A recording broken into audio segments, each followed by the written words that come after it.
अस्सलामुअलैकुम। आज हम बना रहे हैं सूजी का हलवा।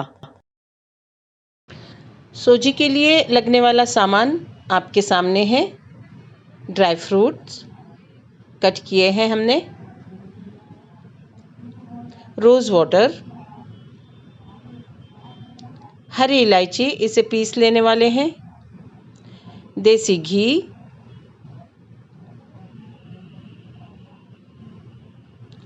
फूड कलर, शक्कर और एक प्याली सूजी। एक ही प्याली से शक्कर और पानी का नाप रखा है, सूजी भी और घी भी, याद रहे।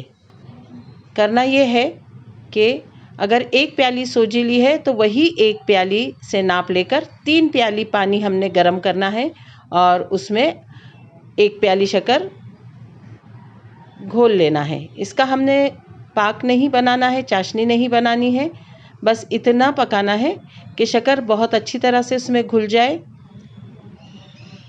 साथ ही इसमें हम डाल रहे हैं रोज़ वाटर, अगर आपको पसंद हो तो केवड़ा वाटर डाल दीजिए इसमें। और हमने जो हरी इलायची ली थी उसे हमने अच्छी तरह से पीस लिया है। फूड कलर डाल रहे हैं हम, आपको जो रंग पसंद हो उस रंग की बनाइए। हमने लेमन येलो लिया है।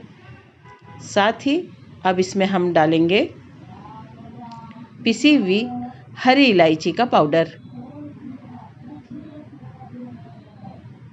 शक्कर हमारी अच्छी तरह से घुल चुकी है। अब करना यह है कि एक प्याली जो सूजी हमने ली थी उसे पहले स्लो आंच पर अच्छी तरह से भून लेना है और उस वक्त तक भूनना है जब तक इसमें से सौंधी सौंधी सी खुशबू ना आने लगे और सूजी का रंग भूनने के बाद हल्का सा ब्राउन तब्दील ना हो जाए। इसके बाद हम एक प्याली घी, जो देसी घी हमने लिया था, पूरा इसमें डाल देंगे और अच्छी तरह से इसकी भुनाई होगी।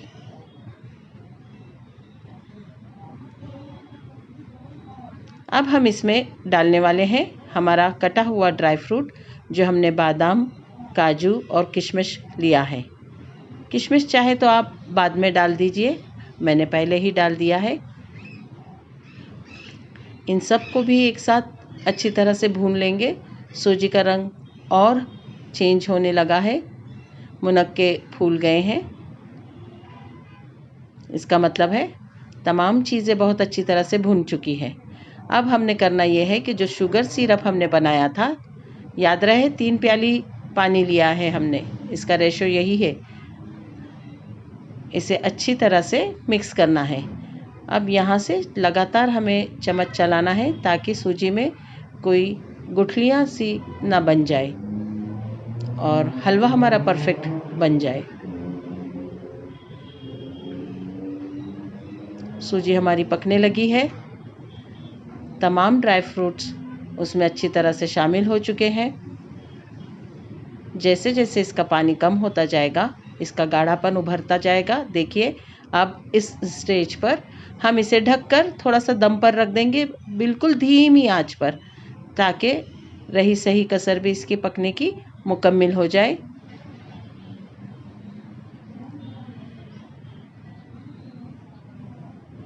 हलवा हमारा पककर तकरीबन तैयार है।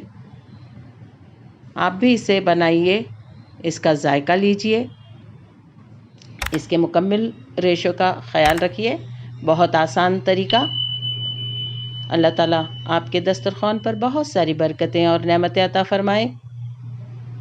दुआओं में याद रखिए और अगर रेसिपी पसंद आती है तो सब्सक्राइब ज़रूर कीजिए।